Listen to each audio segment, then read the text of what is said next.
Les bombardements de Moscou battent leur plein. Les Terminators d'Elon Musk iront soutenir les forces armées ukrainiennes. L'esprit collectif soupçonnait quelque chose. Alors, comment pouvons-nous mettre fin à ce cauchemar? Des célébrités ukrainiennes exilées aident les forces ukrainiennes. C'était tout simplement l'apogée du blogueur. Une diplomatie totalement inculte. Assieds-toi là sous la table. Même la glace du lac Baïkal fond à cause de cette gêne. Le lac ancien a soudain cessé de tolérer les expériences spirituelles.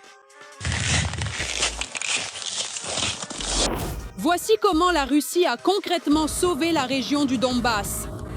Bénédiction. Méthodes innovantes de substitution aux importations en médecine.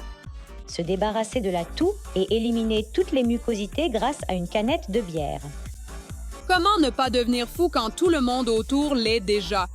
C'est le mouvement en ligne, un digeste honnête sur la vie réelle en Russie et ailleurs.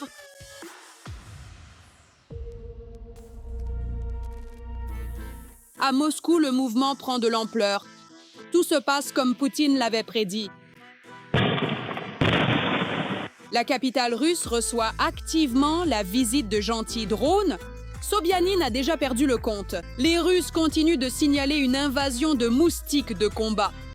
Les lignes de défense sont percées, l'ennemi t'attaque depuis les airs avec des drones, c'est effrayant. Mais comment t'arrêter? Comment mettre fin à ce cauchemar? Eh bien, Mais la région de Belgorod n'arrive toujours pas à voir la lumière au bout du tunnel. Des HIMARS y sont arrivés et ont de nouveau plongé la ville dans l'obscurité.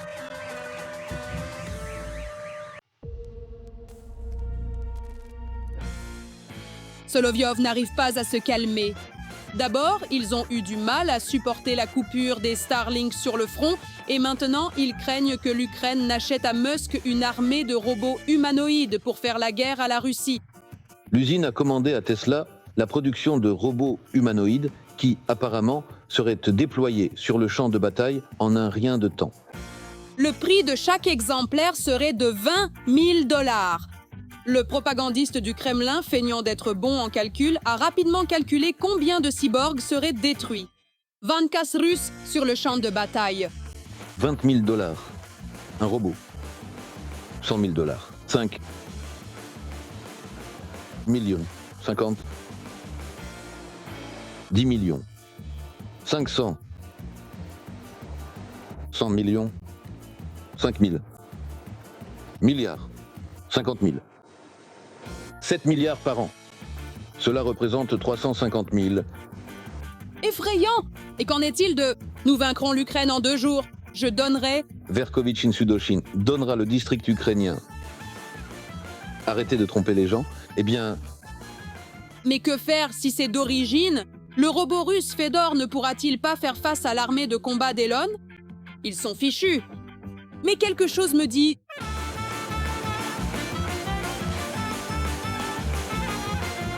Avec Fedor, tout est clair. Il faudra se débrouiller. Par ses propres moyens. Et les voilà qui se préparent. Une nouvelle vague de Russes est prête à attaquer. Prends garde, maudit OTAN.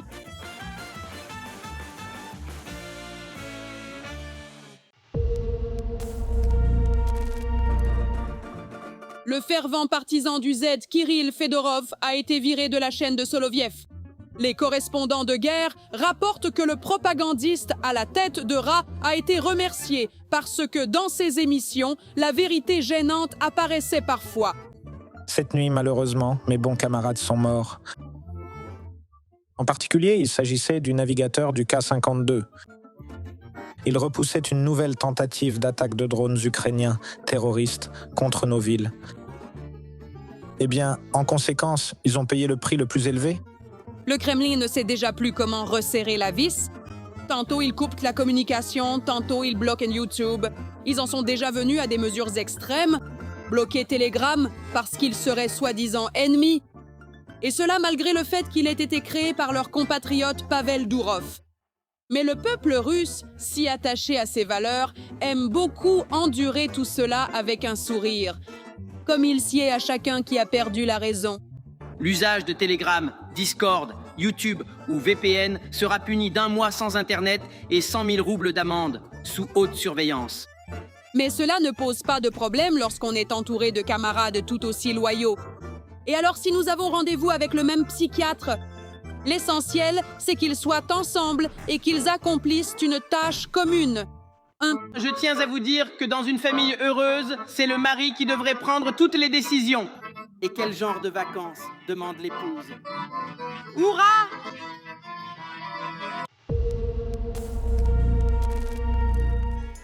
La diplomatie en Russie ne boite pas seulement. Elle rampe littéralement par terre, incapable de se relever. Matcha Zakharova, éternellement ivre, ne tente même plus de se dégriser. La diplomate a conseillé au président du Conseil européen de la fermer. Parce que tu ne sais pas comment te comporter, parce que tu as déjà vécu ça, parce que tu as triché, menti et que tu t'es fait prendre la main dans le sac. C'est pourquoi reste assis sous la table et ne crie pas. Non loin d'Alkamashka, les grands-pères âgés de la Douma d'État de la Fédération de Russie sont également décédés. Ils incitent ouvertement au meurtre. Je crois qu'il est nécessaire depuis longtemps de qualifier d'opération antiterroriste une opération spéciale dont l'objectif principal est de détruire les terroristes et leurs chefs. Monsieur Zelensky doit anéantir ce fasciste. N'apprenez jamais rien et il ne vous arrivera jamais rien de bon. Plus vite nous l'éliminerons, mieux ce sera pour notre peuple ukrainien frère.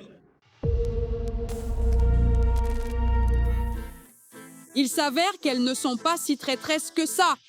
L'Odessite Regina Todorenko a suivi le bon exemple d'une autre Ukrainienne, et non de l'Orok. Mais si l'une, assise en Russie, envoie des drones au front pour les forces armées ukrainiennes, l'autre tue l'ennemi de l'intérieur. Et pour moi, ça a commencé à se dégrader complètement. Convulsion, je n'arrivais pas à étendre mes doigts. Ils m'ont réuni comme ça et je suis allongé ici comme ça. De temps en temps, je vomis simplement des restes. Et à travers ce brouillard, je vois qu'elle est assise et qu'elle me filme comme ça. Je me demande pourquoi faire ça. Autrement dit, soit je suis trop malade pour me donner à fond, soit pour préserver la mémoire, eh bien, je ne suis pas moi-même. C'était tout simplement l'apogée du blogueur. Donc, Je me dis, oh, du bon contenu, c'est parti! La principale division russe a une fois de plus raté une occasion. J'ai perdu la tête et j'ai commencé à parler au vide. De plus, elle s'est justifiée d'une manière que la caméra n'a pas pu supporter. En tant qu'être humain, je peux aussi tomber malade. Quelque chose pourrait me blesser. Pourriez-vous me citer le nom d'au moins une seule autre ballerine qui, tout comme moi, propose des invitations à tout le monde gratuitement pour leurs prestations? Dites-moi, pouvez-vous me citer ne serait-ce qu'une seule ballerine que vous connaissez? La terre-mère est le boulot blanc d'autrefois. La scène russe s'est tellement purifiée qu'elle ne sait même plus comment garder ses valeurs traditionnelles serrées entre les dents. Il y a assez de chansons populaires sur les petits pains. J'ai cassé l'aulne, n'est-ce pas?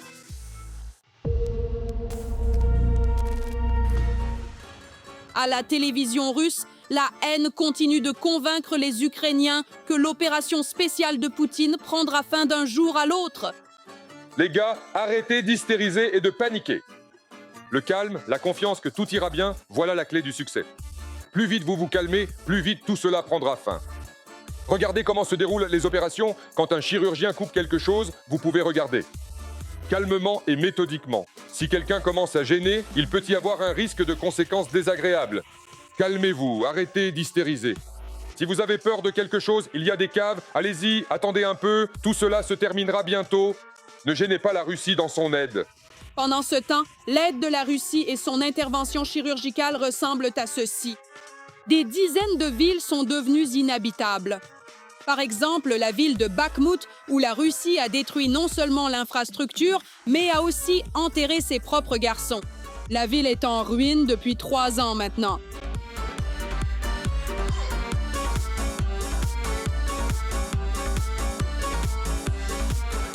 Avdiivka, détruite par les défenseurs russes à l'aide de bombardements aériens, est restée inchangée.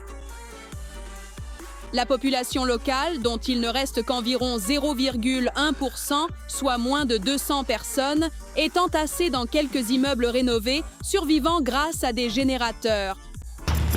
Marche comme tu es. Appartement numéro 9, Silatov.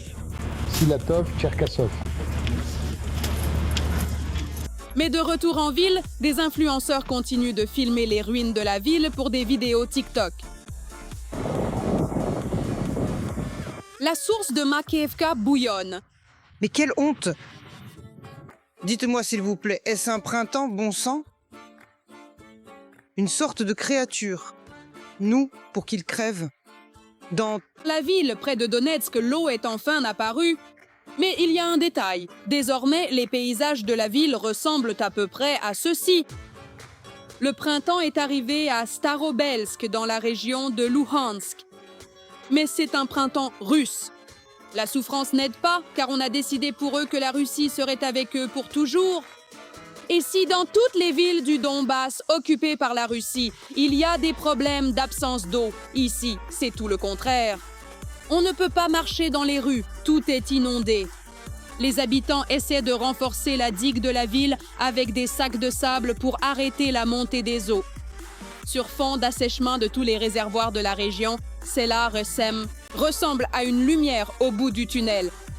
Mais il semble que ces gens n'aient pas besoin d'eau car à cause d'elle, ils n'auront nulle part où vivre.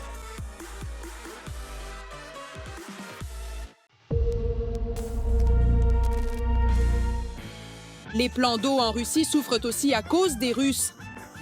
Parfois, c'est l'inadéquat Lizouline qui débarque et commence ses rituels. Alors, les amis, essayons le goût du lac le plus pur du monde, le Baïkal.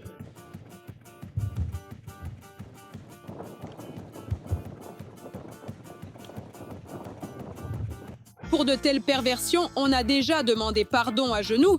Il était en... Après avoir été jeté en prison, il a réussi à s'enfuir de sa cellule. Mais sur le moment, il n'a pas vraiment réfléchi. Finalement, cet homme a posément réfléchi.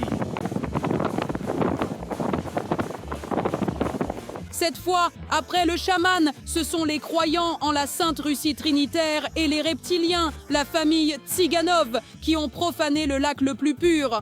Nous voici arrivés au cœur de la Russie, sur les rives majestueuses du lac Baïkal, où l'on peut admirer une étendue de glace absolument magnifique et savourer cette atmosphère unique et délicieuse qui se dégage de ce paysage hivernal tout à fait exceptionnel et vraiment grandiose.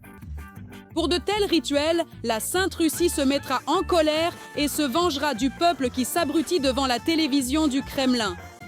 Mais qui faut-il être pour faire ça? Lécher, quelque chose comme ça? Pourquoi lui, à Moscou, sur la place rouge, il n'a rien léché? Il y a des gens qui font des choses juste pour le buzz, non? Mais lui, il a profané notre patrie, le Baïkal, excusez-moi. Comment peut-on même commenter cela? C'est comme quand il fallait réfléchir au fait qu'il y a, en quelque sorte, des problèmes. Déjà, quand il mettait le micro dans son pantalon en cuir, il y avait un souci. Pourquoi personne n'a-t-il prêté attention à cela? On raconte que Moscou va sombrer et redevenir son état habituel de marécage. Dans la capitale de l'État agresseur, on s'attend à une crue sévère à cause de la fonte des congères, qui atteignent déjà près d'1 mètre. Lors de la fonte des neiges à Moscou, on prévoit environ 5 millions de mètres cubes d'eau, ce qui, soit dit en passant, équivaut à 2000 piscines olympiques ou 700 terrains de football. Comment sortir du marécage? Il faut faire un effort.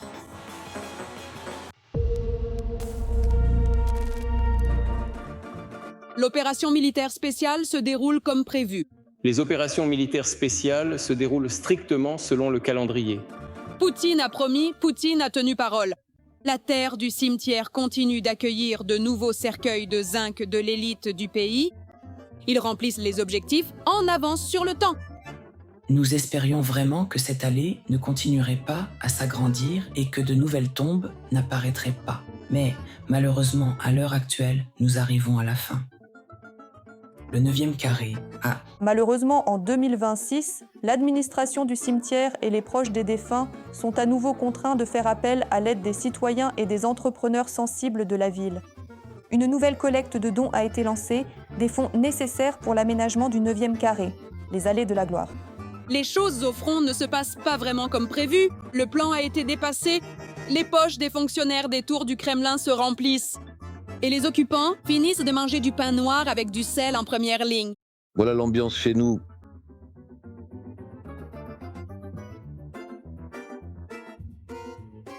On réchauffe de la viande en conserve, tout en séchant nos semelles et nos chaussettes. Bon, vous en avez assez de vous plaindre, dit Poutine. Combien de temps ça va durer? Déconnectez tout Internet en Russie. Sinon, c'est vrai, l'information filtre même à travers des milliers de VPN interdits. J'en ai assez de regarder à la télévision qui a volé, à qui il a volé, comment il a volé, combien il a volé. Franchement, ça suffit, vraiment ça suffit. Il semble que les femmes russes aient décidé de jeter de l'huile sur le feu et elles sont prêtes à tout pour que leur mari soit heureux. Du moment qu'on ne les frappe pas. Il s'avère que chez vous, vraiment, vous savez faire, vous pouvez tout simplement. Se soigner avec de la bière, c'est facile et n'importe quel mal disparaît aussitôt. Je savais que si on prend une simple canette de bière, en 5 minutes, on peut faire passer même la toux la plus forte. On prend de la bière, on la verse dans une casserole, on la chauffe presque jusqu'à ébullition, mais sans la faire bouillir. On retire du feu, on verse dans une chope, puis on complète jusqu'en haut avec du lait chaud. On ajoute 5 à 10 grammes de beurre, on mélange bien et on boit chaud avec le beurre. D'après les auteurs, cet or liquide élimine tous les symptômes du rhume et débouche le nez en une seule soirée. Avec une canette de bière, on peut se débarrasser de la toux et éliminer toutes les mucosités. Il est préférable de boire cette boisson avant de se coucher, la nuit. Elle éliminera ta toux sèche, adoucira la toux et facilitera l'expectoration des mucosités. Il suffit de boire ce verre et tu n'auras plus de toux. Alors, qu'est-ce que vous pensez de cette astuce? Un like et un abonnement de votre part. Et un commentaire? On a fait de notre mieux.